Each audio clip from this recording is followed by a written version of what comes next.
Antes de pasar al estudio, queremos Susana y yo dar las gracias por todo el cariño, las atenciones, la amistad, en fin, todo cuanto hemos recibido de vosotros en estos días. Ha sido una gran bendición recordar a algunos hermanos de hace muchos años, significa que ya somos mayores, conocer a otros que no conocíamos y saber que todos formamos parte de la gran familia de Dios. Esa familia que ha sido el resultado de la obra de la gracia. La gracia ha hecho posible la salvación de nosotros, nuestra salvación, garantiza la eterna seguridad. Nadie nos puede arrebatar de las manos de Cristo, mano izquierda de Dios, la mano de la sustentación. Nadie nos puede arrebatar o quitar de la mano del Padre, mano derecha de Dios, la mano de la protección. Entre la mano izquierda de sustentación y la protección vivimos nuestra vida. Nadie nos puede sacar el sello del Espíritu Santo de Dios. Por eso sabemos que somos salvos. Definitiva, total, plenamente salvos. Y esa obra de salvación es simplemente la obra de la gracia. Nadie se salva de otra manera. El primer hombre que se salvó en la historia de los hombres se salvó por gracia. Y el último que se salve antes de cielos nuevos y tierra nueva se salvará por gracia. Y es la gracia la que sustenta y la que garantiza nuestra eterna seguridad en la presencia de Dios. El Dios de la Biblia es esencialmente el Dios de la gracia. Sigamos las pisadas de la gracia y vivamos en la gracia, esperando la gracia que se os traerá cuando Jesucristo sea manifestado. Pensaba buscar o utilizar otro texto esta mañana, pero ¿por qué vamos a cambiar la orientación del principio del culto? Se nos ha leído un pasaje de Juan. En ese pasaje de Juan 17, la oración de Cristo, Cristo habla, Cristo dice a su Padre, Cristo presenta 10 cosas que quiere que sea la Iglesia. Y una de las cosas que Él pide al Padre es que la Iglesia sea un pueblo asentado en la palabra. De manera que si tenéis ahí el capítulo 17 abierto, notaréis que el tema palabra es un tema extenso en la oración de Jesús. Versículo 6. He manifestado tu nombre a los hombres que del mundo me diste, tuyos eran y me los diste, y han guardado tu palabra. Versículo 14. Yo les he dado tu palabra, y el mundo los aborreció, porque no son del mundo como tampoco yo soy del mundo. Versículo 17. Santifícalos en tu verdad. Tu palabra es verdad. Por tanto, la palabra está vinculada con la Iglesia. De otra manera, Cristo dice a su Padre, no quiero un pueblo religioso, quiero un pueblo nacido de nuevo. No quiero un pueblo que siga preceptos establecidos por hombres, quiero un pueblo vinculado con tu palabra.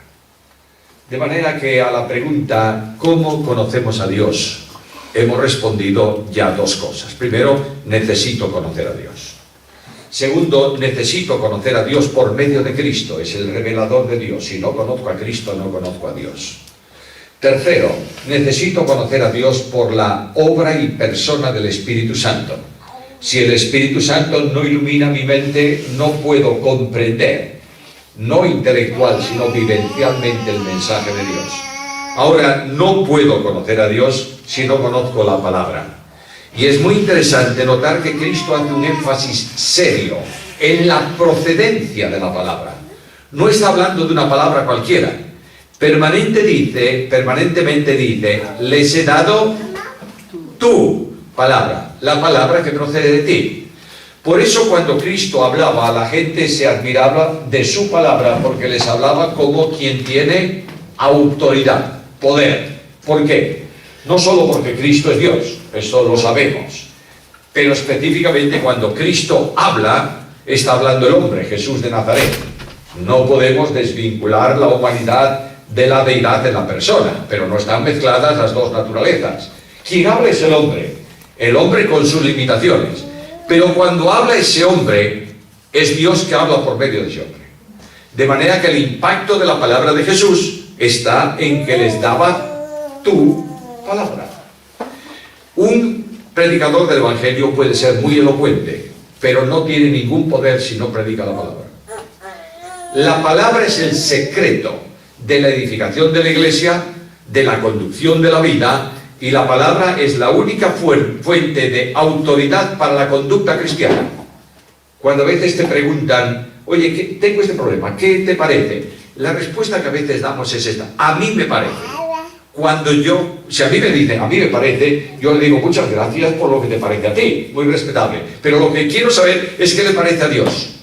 De manera que lo que yo quiero es que me des una respuesta, ¿qué? Una respuesta bíblica. ¿No tienes respuesta bíblica? No me des ninguna respuesta. Simplemente la Biblia es la que orienta la conducta cristiana, ¿verdad? No puedo imponer nada a la iglesia que no descanse en la Biblia. Cuando yo impongo a la iglesia algo que no descanse en la Biblia, estoy no ejerciendo autoridad. Estoy siendo un tirano. Y eso no corresponde a la voluntad de Dios. Ahora quiero mencionaros tres cosas. Notaréis que he usado el mismo esquema para todos los tiempos de reflexión anteriores. Yo quiero hablaros primeramente de la doctrina, que es la Biblia. En segundo lugar, la consecuencia de esa doctrina. Y finalmente, mi responsabilidad personal frente a la doctrina bíblica. Cuando yo voy aquí y pregunto ¿qué es la Biblia? La respuesta es clara. Es tu palabra. Jesús dice que la palabra que les dio es la palabra que procede de Dios. Si preguntas a una congregación evangélica ¿qué es la Biblia?, el 99% te va a responder: la Biblia es la palabra de Dios. Muy bien, perfecto, es una buena respuesta. Y la palabra de Dios viene a nosotros por medio de la Escritura. La Escritura es la palabra de Dios. El mundo liberal de hoy en día dice, bueno, nosotros no tenemos que hacer demasiado énfasis en la Biblia porque lo que nosotros tenemos no son originales. Claro que no, no existen. Bueno, tampoco son copias muy fidedignas. Bueno, eso es tu opinión personal. Pero lo que yo tengo es la traducción de la única palabra de Dios, expresada de distintas maneras. Notáis que cada traducción, cada versión es diferente, pero todas ellas dicen lo mismo, salvo algunas paráfrasis que el escritor, el traductor, el parafrasista ha enfatizado en cosas que él quiere. Bueno, pero es bueno leerlas. Nunca debemos, primero para los que y las que tenéis la responsabilidad de enseñar, nunca estudies ningún texto bíblico sin haber leído primeramente por lo menos 10 veces ese texto. Es decir, voy a predicar sobre Juan 17, 1 al 6. Muy bien. 10 veces tengo que leerlo. ¿Cómo? Despacito, tranquilo. Y si puedo leerlo en 10 versiones distintas, mejor. Y si puedo leerlo en el texto griego, pues puedo empezar por ahí. Pero vamos a leerlo en castellano, que todos lo entendemos. Y dejemos el griego para los eruditos de griego. Leo 10 veces el texto y me doy cuenta que hay una panorámica grande y que Dios está hablándome por medio de esos versículos. Luego los analizo y luego los expongo. Pero antes de predicar, yo debo decirme a mi alma, a mi corazón, en mi interior, esta es palabra del Señor, ¿lo puedo decir? Y cuando termino de predicar, no tengo que decirlo en público, lo digo a mi alma. Así ha dicho el Señor. Si es así, he predicado su palabra. Si no es así, he engañado a la congregación. Más que engañar, he entretenido a la iglesia. La iglesia no viene al culto para ser entretenida. Viene para ser instruida, edificada y orientada. Por tanto, no cabe nada en la predicación que no sea exposición de la palabra de Dios. Ahora, la Biblia, si es palabra de Dios, tiene que ser una revelación de Dios. ¿Qué es revelación? Bueno, revelación es la enseñanza, la comunicación sobrenatural de un mensaje que Dios tiene y que comunica a los hombres para que los hombres le conozcan. Esa comunicación de Dios, esa revelación de Dios a los escritores de la Biblia, recordad que la Biblia, entre el primer escrito, que es el libro de Job, y el último escrito de la Biblia, hay más o menos un trayecto de 1400 años. Y los autores son humanos que escriben la Biblia, son 37, algunos 38, da lo mismo, entre 35 y 40 autores distintos, con culturas distintas, con mentalidades distintas, con extractos sociales diferentes, de manera que tú lees un libro de leyes fantástico, que es el Pentateuco, escrito por un hombre que sabe leyes. Porque Moisés estuvo, yo lo voy a trasladar a mi tiempo, estuvo 40 años estudiando en la Universidad Politécnica de Egipto. Y cuando terminó esa carrera ahí, era un experto en matemáticas, un experto en estrategia militar y un experto en leyes. Pero era un burro en humildad. De manera que cuando el Señor le llama y le hace un examen y le dice, mira Moisés, hay que sacar al pueblo de aquí, déjamelo a mí. Lo primero que hizo, ¿qué fue? Matar a un egipcio, uno menos. Y Dios dice, no, por ese camino no va. Sabes mucho de técnica, pero no sabes nada de gracia. Así que a otra universidad. Y lo pone 40 años en la Universidad del Desierto. Ahí no tiene colonia de Egipto, ni tiene ropa de lino, tiene una ropa burda, huele a ovejas, y como única propiedad que sepamos tiene un palo. Eso es todo lo que tiene Moisés. Y en esa universidad le da un curso de ¿cuánto tiempo? Otros 40 años. Y al final lo llama a exámenes. Vamos a ver, Moisés, ven para acá. ¿Qué te parece? Te voy a mandar al Señor, ¿no? Mira quién soy yo. Ay, Señor, mira que mi habla, ¿no? Y claro, nosotros enseguida inventamos, Moisés era tartamudo, ¿lo oísteis alguna vez? ¿En dónde está eso en la Biblia? ¿En algún sitio? No, solo digo yo. Sí, porque era tardo de lengua. No, hombre, si a ti te hacen vivir 40 años, no muy lejos, en Portugal, y no oyes más que portugués, y no hablas más que portugués, a los 40 años te cuesta un poco hablar castellano, ¿o no? Claro. Y Dios le dice, mira, mientras no reciclas, pues, se había olvidado del egipcio y del hebreo. Mientras no reciclas, te voy a poner al lado uno que habla muy bien hebreo, que es tu hermano. Pero inmediatamente que pasa un poquito de tiempo, ¿quién habla? ¿Aarón o Moisés? Moisés. ¿Y dónde está la tartamudez de Moisés? En ningún sitio.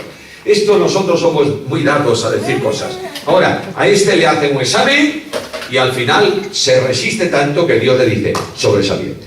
Venga, a trabajar. Y ahí viene con dos grandes títulos Moisés.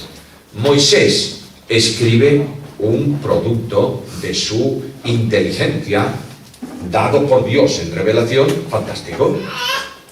Luego tienes un rey sabio como Salomón, escribe de una forma tremenda, pero también tienes un boyero, recogedor de caballos, un profeta.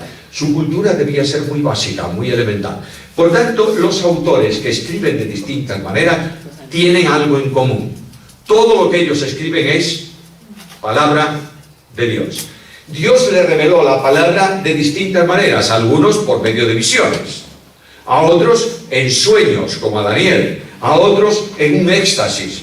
Dice que Pedro un día estaba orando en el tejado, tenía hambre Pedro, quería comer mientras preparaba la comida, un éxtasis, un lienzo que desciende del cielo. Pablo dice que conoce un hombre que no sabe si en el cuerpo o fuera del cuerpo fue llevado al tercer cielo, de manera que Dios comunica a los hombres por traslaciones directamente. La Biblia nos dice que Dios hablaba con Moisés cara a cara, es decir, hablaba directamente. Por medio de ángeles, también los ángeles vinieron a revelar parte de la palabra de Dios y a interpretar al autor aquellos pasajes que a veces él no entendía. La palabra de Dios es la revelación de Dios, pero si la palabra de Dios es revelación de Dios y viene de Dios, necesariamente tenemos que entrar en otro concepto, y es que la palabra es inspirada por Dios. Para hablar de inspiración hay que responder a dos preguntas. Primera, ¿cómo se escribió la Biblia? Segundo, ¿qué pasó cuando se escribió? A la primera palabra responde Pedro. Y Pedro dice que nunca la profecía fue traída por voluntad humana, sino que los santos hombres de Dios hablaron siendo palabra inspirados por el Espíritu Santo. Esa palabra, en el griego, es una palabra que tiene que ver con empujar en una determinada dirección. Los griegos clásicos usaban esa palabra cuando se referían, por ejemplo, a un barco que estaba atracado a un puerto y levantaba las velas y el viento lo impulsaba. Esa es la palabra inspirar que utiliza Pedro. Por tanto, lo que me está diciendo es que Dios actuó para que la Biblia pudiera escribirse. Perdón, yo soy el responsable del delito. Ya está.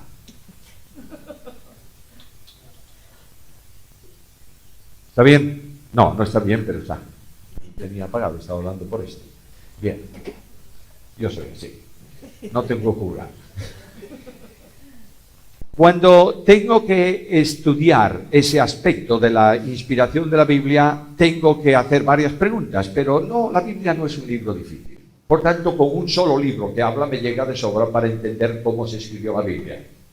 Abres la profecía de Jeremías y notarás que en el capítulo 1 de Jeremías y versículo 5, dice Dios a Jeremías: te he llamado desde antes de tu nacimiento y te he dado por profeta a las naciones. ¿Qué hizo Dios?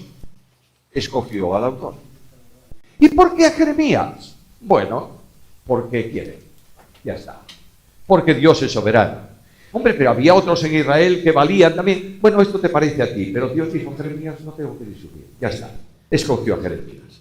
En segundo lugar, Jeremías crece y un día va a salir al ministerio y dice en el capítulo 1, versículo 9, vino palabra de Jehová a Jeremías. Luego, lo que Jeremías va a hablar oralmente de voz, por medio de su palabra, en las calles, en las plazas, era mensaje de ¿quién? Mensaje de Dios. Dios le dio el mensaje a Jeremías. Y va cumpliendo la visión profética durante años. Y de pronto un día, capítulo 36 de Jeremías, versículo 1, Dios dice a Jeremías: toma un rollo de libro y escribe todo lo que yo te di. ¿Desde cuándo? Desde el principio de tu ministerio. Entonces yo voy a la Biblia y pregunto: ¿y cuándo comenzó? Y en el capítulo 1, versículo 1, palabras de Jeremías, hijo de tal, en los días del rey tal en tal fecha. Y en ese capítulo me dice otra fecha de otro rey. Hago el cómputo y más o menos transcurren 10 años. Cuando yo venía para aquí, bajábamos charlando.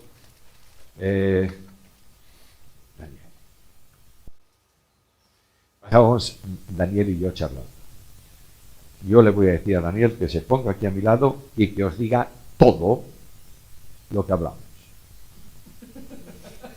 No es posible.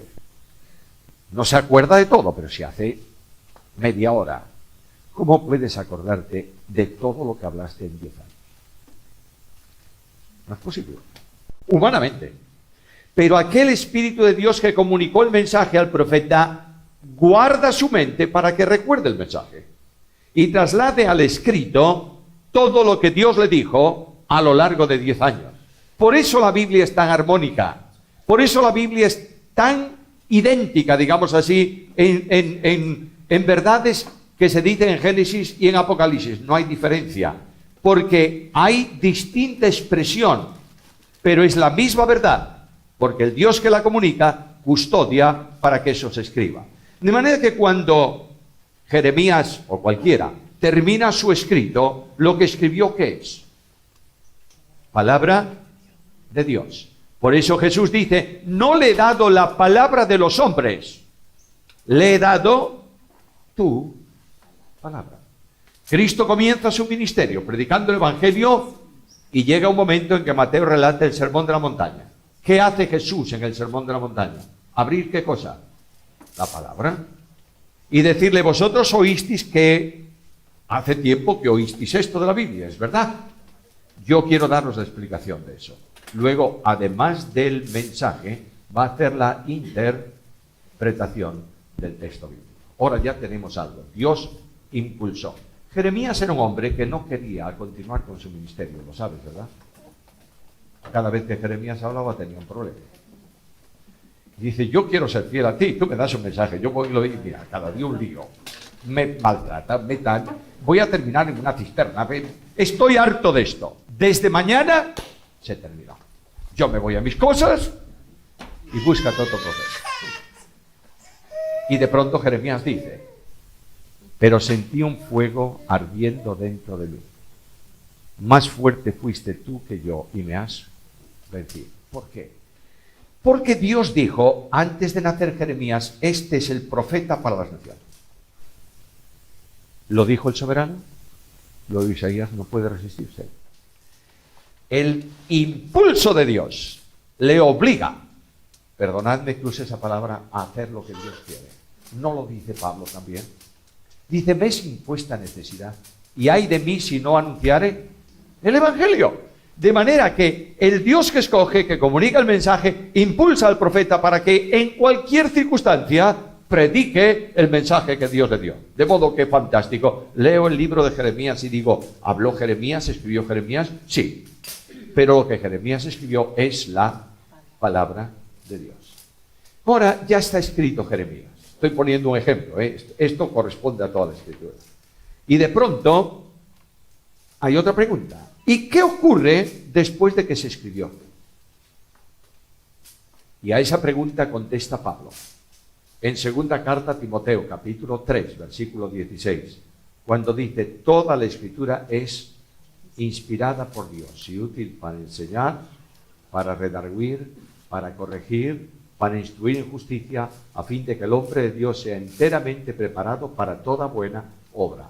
Y me dice, toda la escritura es inspirada por Dios. El idioma griego es un idioma muy preciso. En la Biblia hay dos idiomas, bueno, hay tres, pero hay esencialmente dos, hebreo y griego. El hebreo es el idioma para el corazón. El griego es el idioma para la cabeza.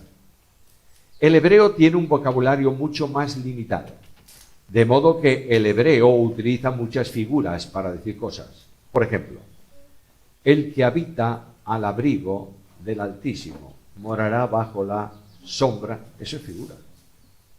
¿Qué es eso del abrigo? Un griego hubiera dicho, el que vive bajo la protección de Dios no tiene problemas en el camino. El hebreo no. Esto tendrá fuerza como las águilas. Figura.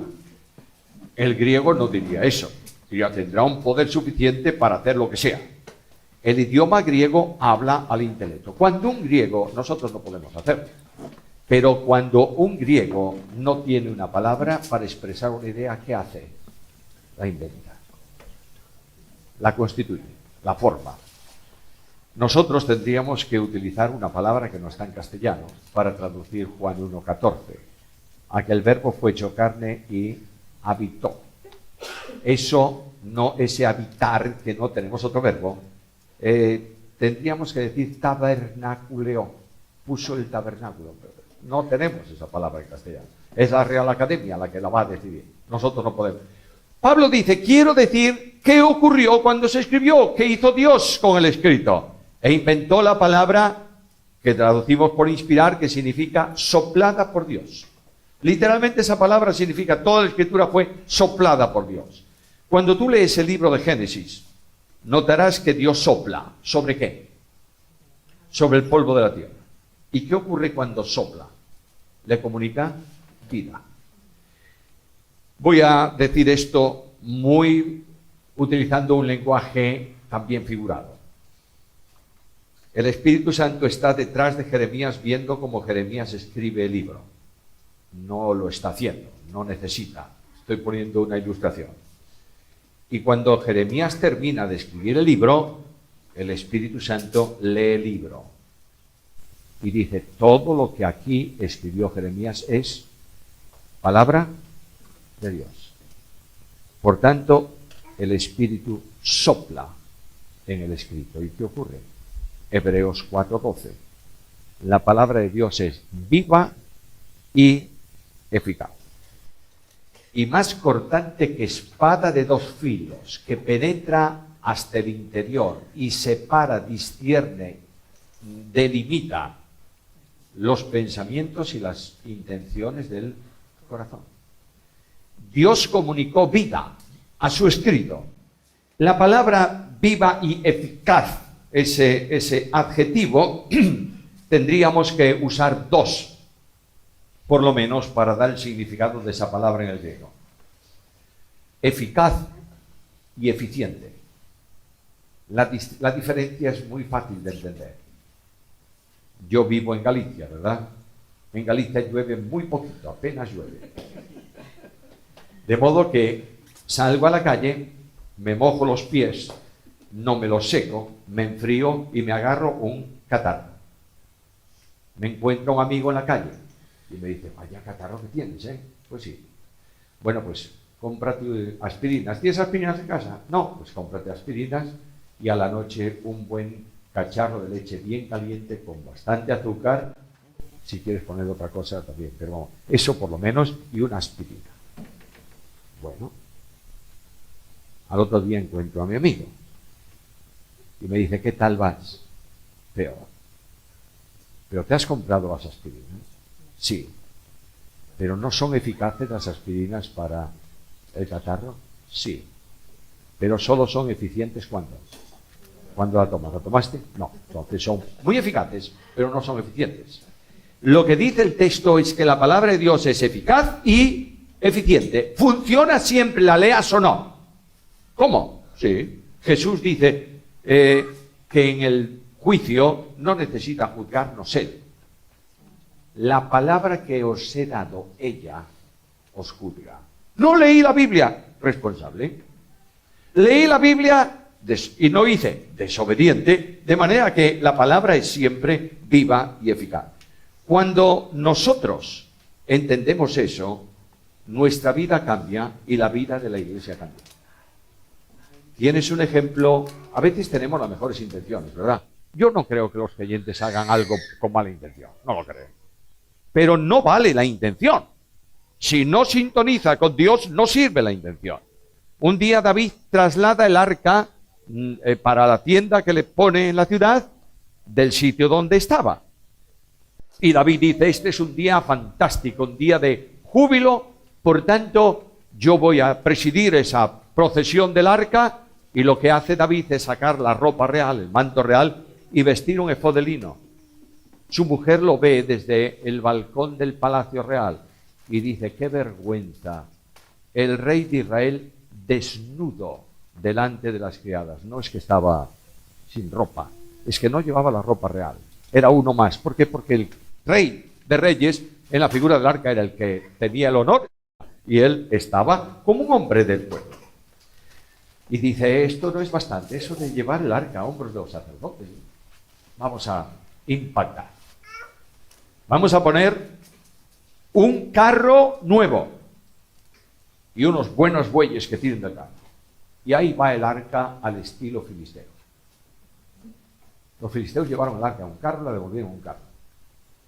Y cuando van llegando al sitio, el carro se mueve y un hombre que va, un hombre Pérez Uza, que va al lado del arca, extiende la mano para que el arca no caiga. ¿Y qué ocurre? Murió.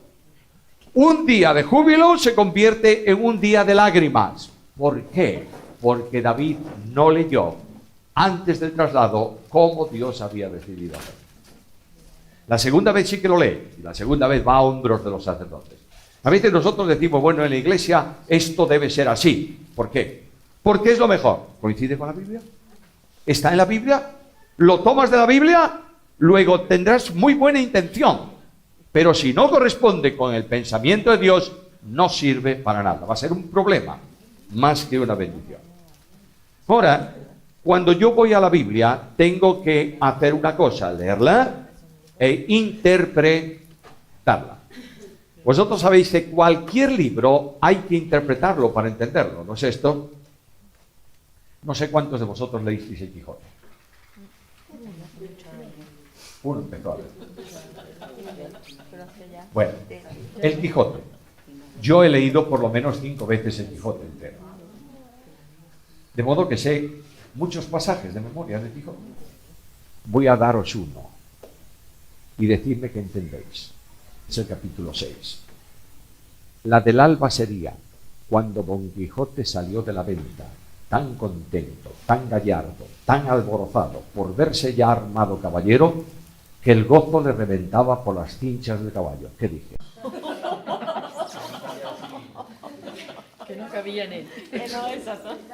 Tengo que interpretarlo y deciros, mira, ¿qué es una venta? Primero preguntar qué es una venta. Segundo, ¿qué significa armado caballero? Bueno, tengo... Y cuando digo todo eso, entonces entiendo el párrafo del Quijote, ¿verdad? Yo leo la Biblia. Y cuando interpreto la Biblia tengo que formular por lo menos 3 preguntas. ¿Quién? ¿Para quién? ¿Cuándo? ¿Quién lo escribió? fulano. ¿Para quién? Para esto. ¿Cuándo? En tal época. Porque el entorno social del tiempo condiciona el mensaje. No la verdad, el mensaje. Voy a poner dos ejemplos. Me veis con una cara de asombro tremenda, ¿no? Una de los escritos bíblicos que las asambleas de hermanos consideramos como escrito number one en la Biblia es la carta primera a los Corintios. Eso es dogma absoluto de fe de las asambleas, ¿verdad? Muy bien, fantástico. Primer problema de la carta a los Corintios. ¿Para qué se escribió la carta? Bueno, para corregir problemas. ¿De quién? De los corintios. Y para contestar preguntas. Yo tengo las respuestas, pero no tengo las preguntas. Luego las respuestas las condiciono a la pregunta que yo invento. Segundo problema. Hay un entorno social que Pablo está tratando, que no se da hoy. Los corintios iban a cenar antes de partir el pan, ¿verdad? Antes del culto del domingo cenaban juntos. Y algunos llevaban mucha comida, los esclavos no llevaban nada, los ricos se comían toda la comida, y juntamente con la comida, para que siente bien al estómago, ¿qué hay que tomar? Un vinito. Pero si el vino no lo tomas, se puede romper, perder o avinagrar, de modo que se tomaban el vino y entraban al culto ¿cómo? Colocados, esa es la palabra. De modo que en el culto muchas cosas ocurrían no por el espíritu divino, sino por el espíritu del vino. De modo que ahí se levantaba uno para hablar, y como no callaba, se levantaba el otro, y como no callaba, tres hablando a la congregación. Y Pablo dice, silencio, así no. Y todos querían hablar en lenguas, y aquello era un jolgorio padre. Pablo les dice, mira, si entra alguien de la calle y os ve, van a decir que estáis locos. Y las mujeres, de la misma manera, colocadillas, preguntaban en público, ¿qué quieres decir con lo que dijiste? ¿Por qué? Y su marido al lado, ¡qué vergüenza! Y Pablo dice, callen en la congregación. Pero antes dice que la mujer que ora o profetiza. De modo que tenemos que entender eso, ¿verdad? Voy a interpretar otro pasaje. Si su hija virgen le pasa la edad, que se case. Pero el pasaje no dice hija en ningún sitio. No, eso se lo pusieron los traductores. Lo que dice el pasaje es si su virgen, es decir, si su novia. Hay dos personas que quieren casarse. Dice, oye, es que si no me caso, mi novia se hace vieja. Bueno, pues cásate, pero de padre ahí no hay nada, en ninguna parte. Luego, se habla de velo, ¿verdad?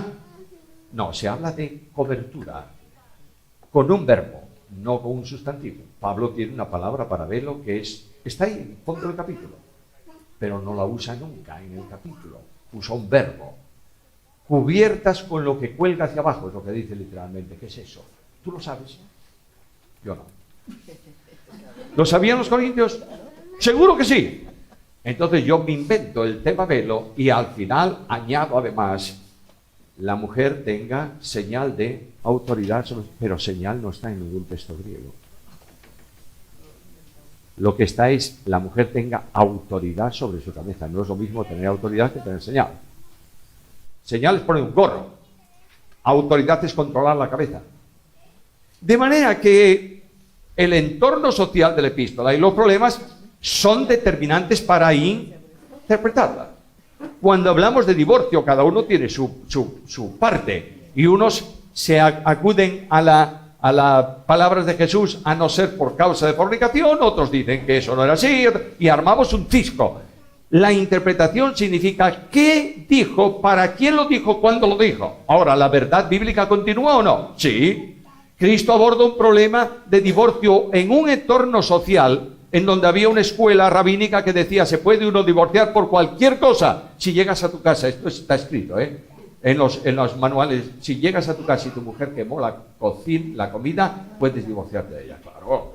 Y lo que están diciéndoles a Cristo, ¿a qué escuela perteneces tú? Y él dice, yo a ninguna. Al principio, no fue así. Luego, ¿las palabras de Cristo tienen que ver con un entorno? Seguro que sí.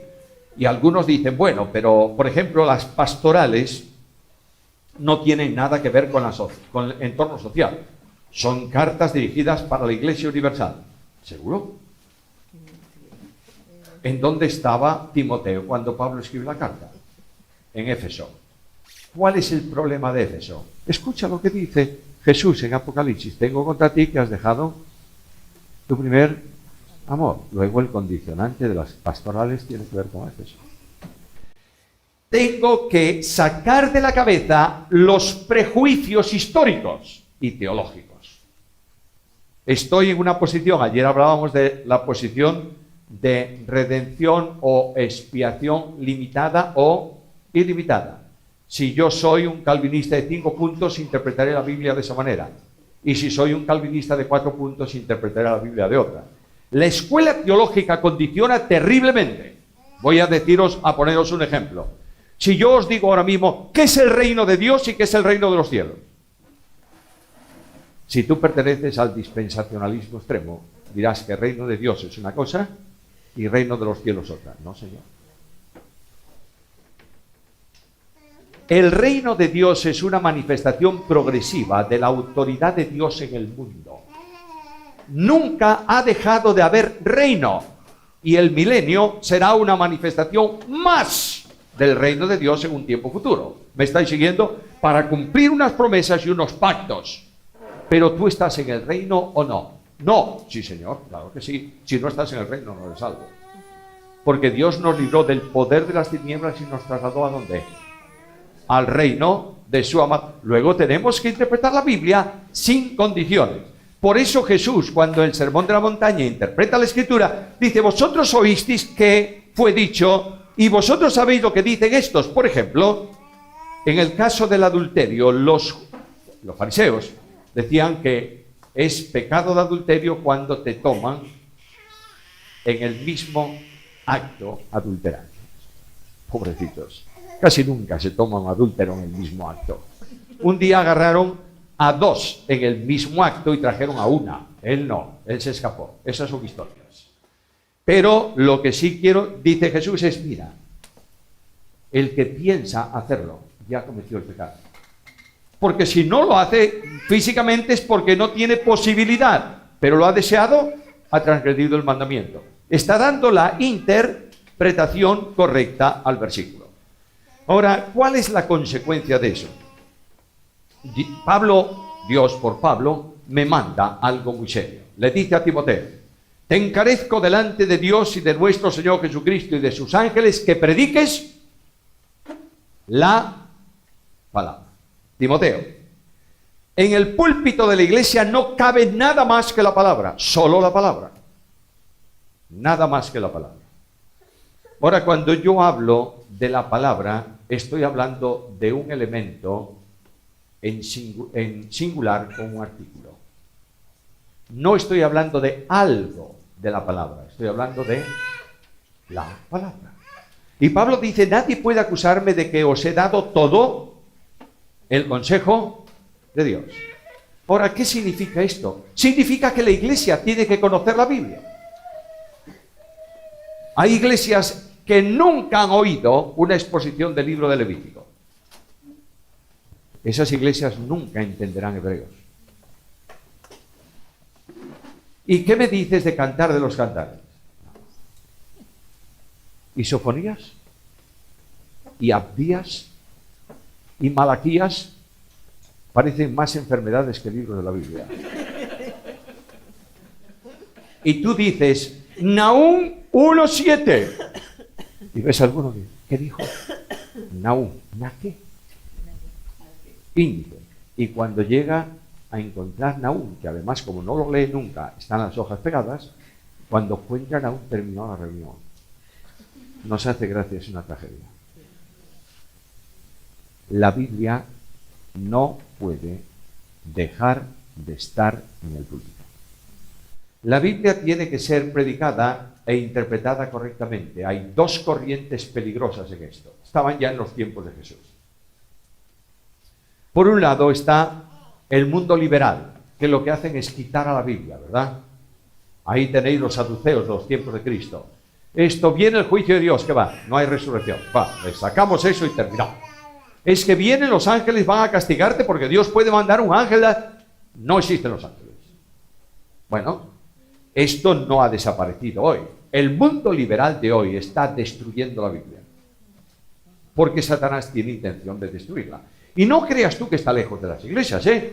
Hoy en día hay en España una corriente muy grave que dice que la Biblia toda es inspirada, pero hay asuntos en la Biblia que surgen de la mentalidad de los hombres que escribieron y que no son científicamente correctos. No hay ningún problema en doctrina, no hay ningún problema en revelación, pero sí en puntualización histórica. Si tú quitas la autoridad bíblica una sola coma en cuanto a inspiración, destruiste la Biblia. Eso es pecado. Y la Biblia dice, no quitarás nada a mi palabra. Pero hay otro pecado grave. ¿Sabes cuál es? Añadir. Ahí tenéis los fariseos de los tiempos de Jesús, que decían aquí, yo creo que aquí no está bien regulado esto, vamos a añadir algo. Es que claro, la ley dice honrar padre y madre. Significa darle a tu padre y a tu madre lo que necesitan cuando no pueden, ¿verdad? ¿Qué es más valioso? ¿Dios o el Padre? Dios. ¿El servicio a Dios o el servicio al Padre? El servicio a Dios. Por tanto, todo cuanto yo tengo para mi Padre, lo doy a Dios. Corbán. Y viene el padre y dice, hijo, tú sabes que mamá y yo estamos pasando un momento malo. Lo siento, papá. Pero he hecho corbán. No puedo darte nada. Hipócrita, sinvergüenza. Los ancianos de Israel, después del cautiverio, dijeron, Dios está enfadado con Israel por dos cosas. Primero, porque no guardan la ley. Segundo, porque adoraron los ídolos. De hoy en adelante, ni un ídolo. Y la ley vamos a codificarla. 360 y no sé cuántos mandamientos negativos, 300 no sé cuántos mandamientos positivos. Y cuando llegamos a un mandamiento en donde Dios dice, si alguien tiene hambre, entre en el sembrado y tome espigas con su mano, ¿cuándo? Cuando tenga hambre. El sábado también. Y los discípulos se levantan una mañana, posiblemente no desayunaron en Betania. Y entran en los sembrados y toman espigas para desayunar. ¿Qué le dicen los fariseos? ¿Por qué tus discípulos hacen lo que no es lícito? Lo que no es lícito es lo que tú dices. Porque Dios dice que lo hagas y tú dices que el sábado no. ¿Es malo sanar, hacer bien el sábado? No. Es necesario hacer el bien. Pero sanar no, porque es un trabajo. Por eso Jesús, en la última etapa de su ministerio en las sinagogas, hasta que ya no predica más en las sinagogas, no toca a la gente. ¿Te fijas? Que le dice al hombre de la mano tullida, de lejos, o hablando con él, ponte ahí en el medio, que lo vean todos. Ahora extiende tu mano. Y no dice extiende la mano para tocarla. Yo, estira la mano. Se hace el milagro sin tocarle. Al paralítico, a ti digo, levántate, toma tu lecho y vete a tu casa. Es un delincuente porque no solo trabajó en sábado sanándote, sino que te manda a llevar una cama el sábado. Estos son los que añaden a la Biblia, ¿verdad? Esta es una especie en extinción que no se extingue. Y ahí tenemos nuestra tradición histórica. Culto número 1 de la Iglesia, de hermanos. Hablo a los hermanos. El culto de adoración y alabanza. ¿Qué es eso? ¿Qué es el culto de adoración y alabanza? ¿El culto del domingo a la mañana o no? ¿Y el del martes? No, ese es de oración. ¿Y el del jueves? Eso es de estudio bíblico. Si hay un culto que no sea de adoración y alabanza, no es culto. No, no le llamemos así, es verdad. Vamos a llamarle culto de Santa Cena. La Santa Cena no es un culto, es una ordenanza. Y hacemos de eso el elemento número 1. Ahora, ¿qué es lo que venimos a recordar en la Cena del Señor? ¿Qué venimos a recordar?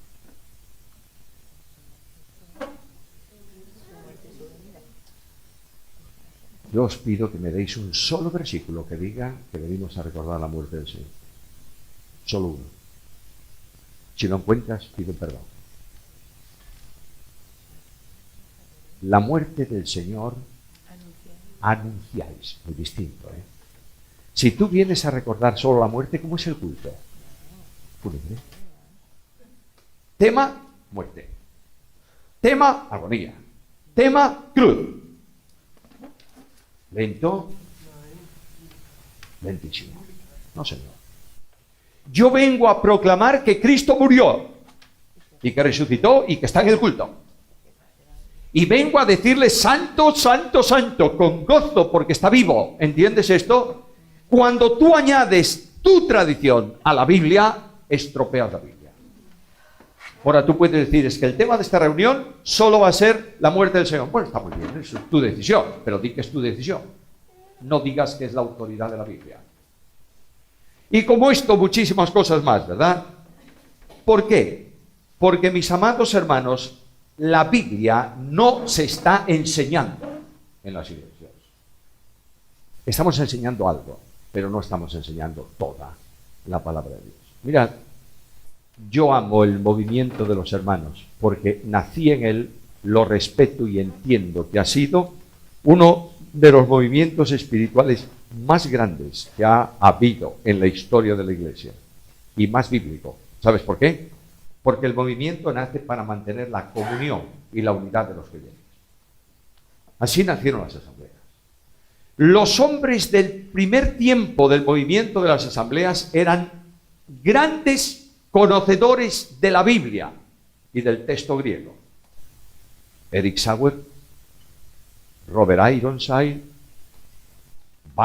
Binet, gente con un conocimiento impresionante de Biblia. Lee las revistas, los artículos del primer tiempo de las asambleas. ¿De qué hablaban esos hombres? De doctrina. Y estudian la doctrina de la Biblia. Y las discusiones son discusiones sobre, discusiones buenas. ¿Discusiones sobre qué? Sobre doctrina. Luego viene el campo misionero, 1200 hombres en el mundo. ¿Qué tiene que conocer un misionero? Bueno, la Biblia, por supuesto. Pero el misionero no va a establecer una escuela de teología, va a enseñar una iglesia que nace, ¿verdad? Y tiene que enseñarle ¿qué cosa? El ABC.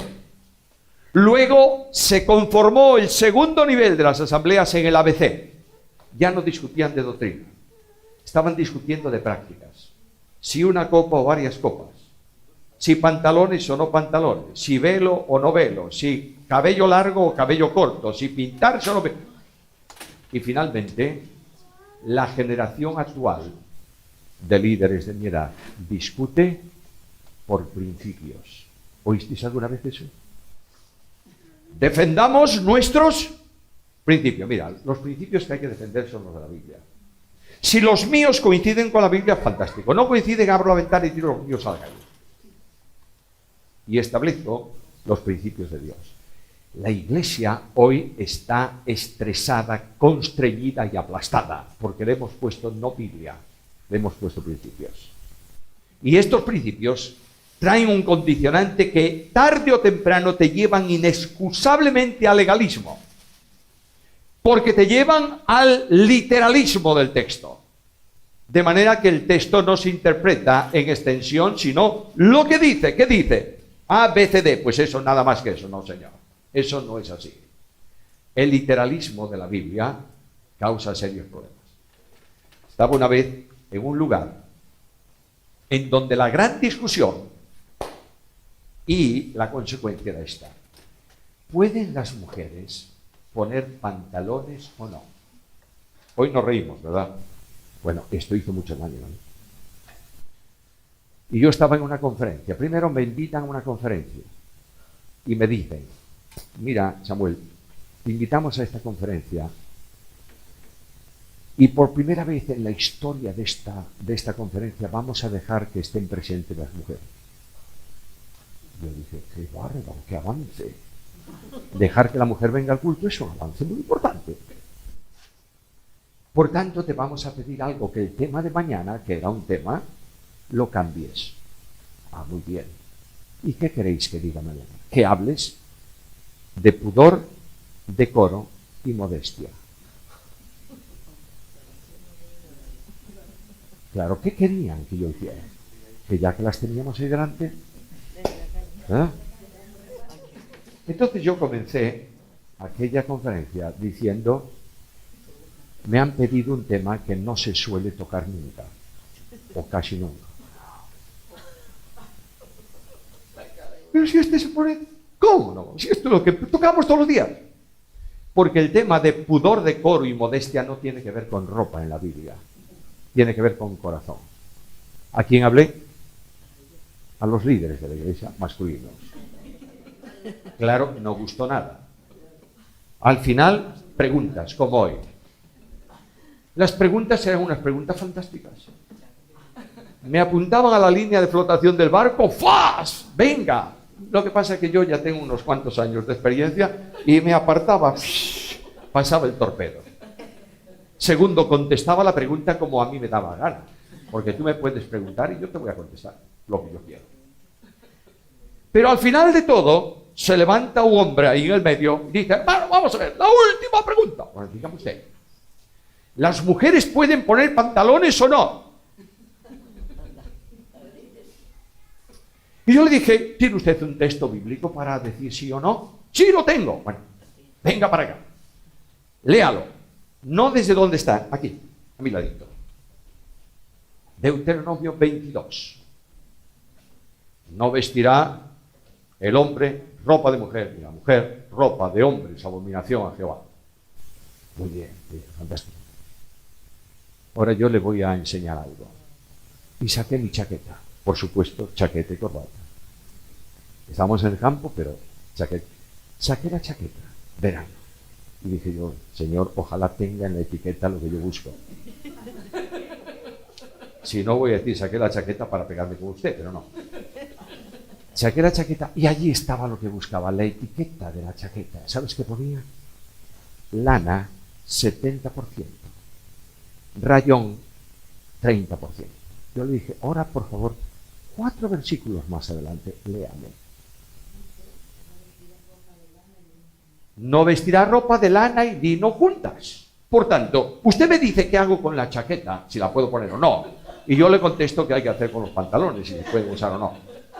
Claro, las mujeres aplaudieron, eso ya fue el final. Y a mí nunca más me invitaron. Ay, eso también es verdad. Ahora, hermanos queridos, estamos distorsionando la escritura y perdiendo el tiempo. Luego tenemos, Pablo dice también, no utilices en el púlpito fábulas de mujeres, de viejas, dice Pablo. Bueno, ¿qué es eso? Vamos a puntualizar la doctrina sobre el arrebatamiento de la iglesia, la semana de la tribulación, quién es el anticristo, no pierdas el tiempo. No pierdas. El reino del norte, que es Rusia, que no es Rusia, no pierdas el tiempo, por favor, no pierdas. Da una panorámica, pero no pierdas el tiempo. Mejor, no hagas perder el tiempo. Luego tenemos otro problema en nuestros días, la erudición del que no es erudito. Sube al púlpito la persona que sea y dice, porque esta palabra, este verbo en el texto griego está en aoristo ingresivo. Primer problema que yo tengo cuando oigo eso. No existe en griego aoristo ingresivo. Existe el aoristo en voz media, en voz pasiva, en voz activa. Aoristo primero, aoristo segundo, ingresivo. No. Lo que pasa es que este hombre leyó un comentario del texto griego, por ejemplo, de Robert Thomas, y ve que dice el autor, el verbo en aoristo, coma, ingresivo, coma, y sigue adelante. Lo que está diciendo es que es ingresivo porque comienza la frase. Pero yo digo, ¿para qué perdió este hombre 2 minutos para contarnos lo que nadie entendió? Yo veo la viejecita del primer banco.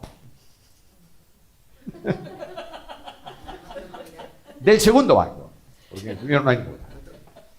viene la viejita con un esfuerzo colosal de su casa, ¿sí o no? Sí. Con su reuma, con su no sé qué y tal.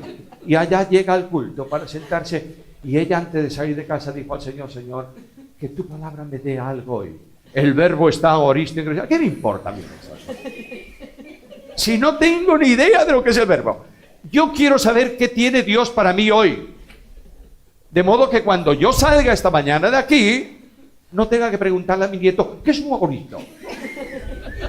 Simplemente salgo gozándome porque Dios habló a mi alma. La iglesia está llena de arrogantes y necesita siervos. Esta es la necesidad de la iglesia. Estamos rodeados de grandes pavos reales. ¿Tú sabes cuándo es muy hermoso el pavo real? Cuando abre la cola. Bien. Observa que cuando el pavo real abre la cola, siempre te da la cabeza a ti. De modo que cuando tú te mueves, él se mueve. Dile a tu amigo: oye, entreténme a este majadero un rato. Y te lo entretiene y él está. Date una vuelta por detrás del pavo.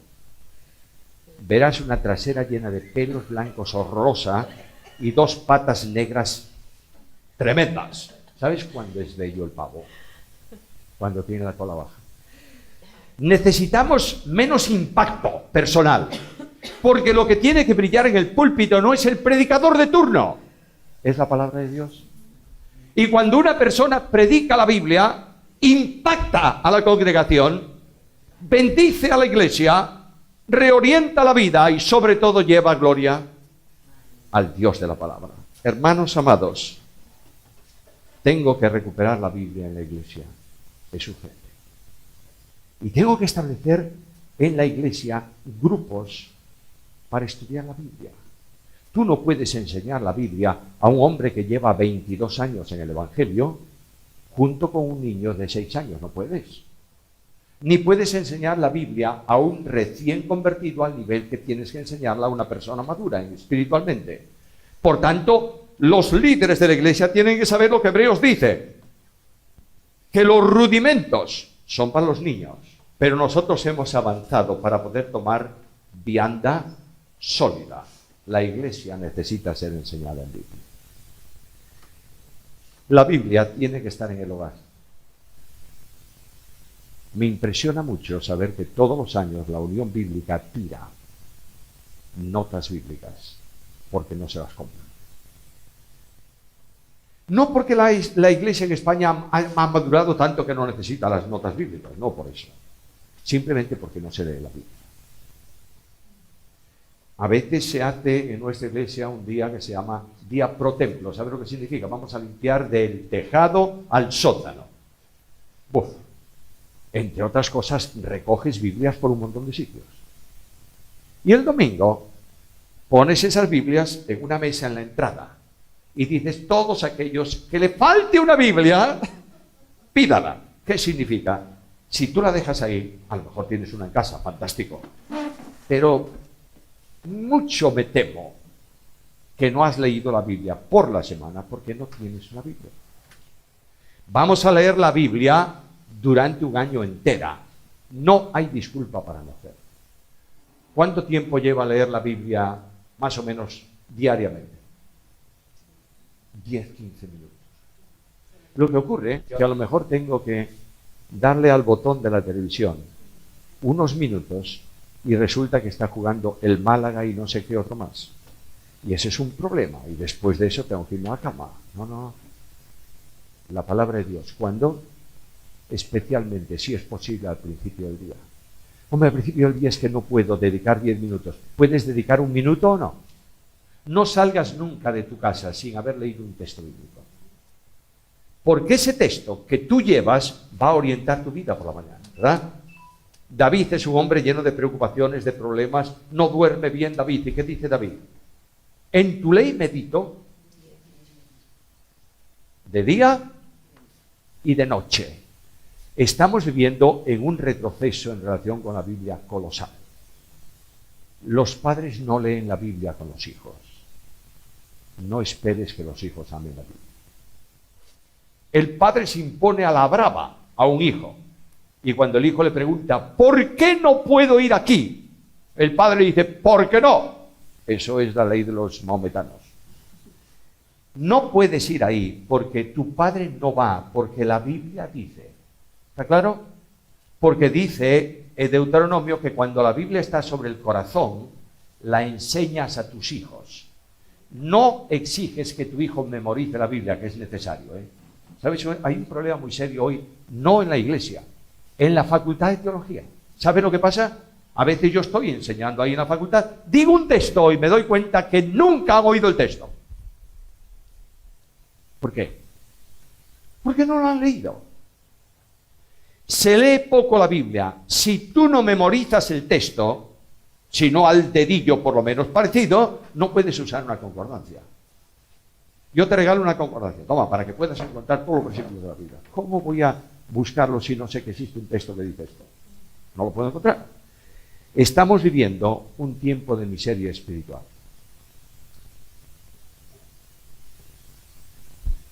Termino. ¿Sabéis cuántos alumnos hay este año en los 4 cursos de IPSTE? La Facultad de Teología Internacional de España, con título oficial. ¿Sabéis cuántos alumnos hay? ¿Cuántos creéis que hay? Españoles, ¿eh?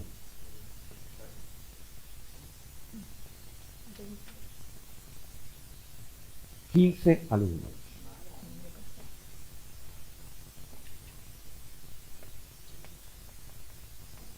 Y ante el gobierno, 8 licenciados en teología para enseñar. ¿Qué tal? ¿Creéis que estamos en un camino ilusionante para la Iglesia? No hemos enseñado a la gente a amar la Biblia. Por tanto, llego a mi responsabilidad. ¿Qué es la Biblia para ti? Yo no quiero que me contestes, quiero que te lo preguntes delante del Señor. ¿Qué es la Biblia para ti? Si tú dices es la palabra de Dios, tienes que comprometerte a 2 cosas. Respetarla, amarla y estar bajo su control. ¿Lo haces? Si no la conoces, no puedes estar bajo su control. La Biblia determina la realidad espiritual nuestra. Por último, tienes que estar dispuesto a pagar un precio. Es caro, ¿eh? Es algo. Un compromiso con la Biblia significa la exclusión de muchos foros. Significa no la persecución, no voy a hablar de eso es una exageración, pero por lo menos significa que seas un hombre cuestionado, una mujer cuestionada. Vas a perder el aplauso de muchos y vas a crearte unos cuantos enemigos. Voy a ser muy franco con vosotros, me importa un rábano. Lo que me importa a mí es que Dios diga, bien, buen siervo y fiel. El resto no me importa nada. Cuando tú tomas este compromiso con la Biblia, escucha un texto que te voy a dar y termino con él. Está en la profecía de Isaías. Isaías fue otro hombre que se comprometió con la Biblia y tuvo sus problemillas también. A ver si encuentro ese versículo.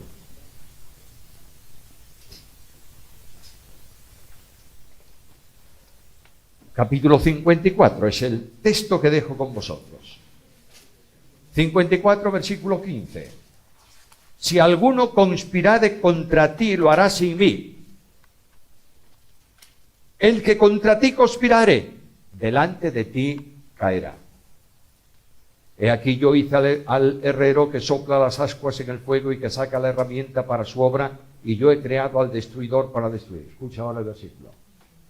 Ningún arma forjada contra ti prosperará, y condenarás a toda lengua que se levante contra ti en juicio.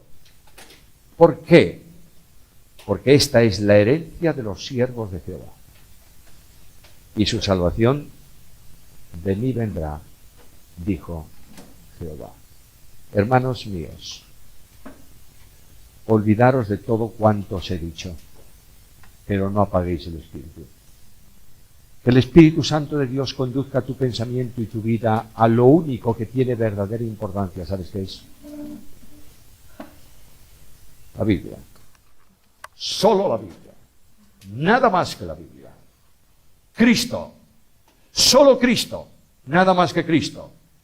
Y el Espíritu de Dios. Solo el Espíritu de Dios. Nada más que Dios.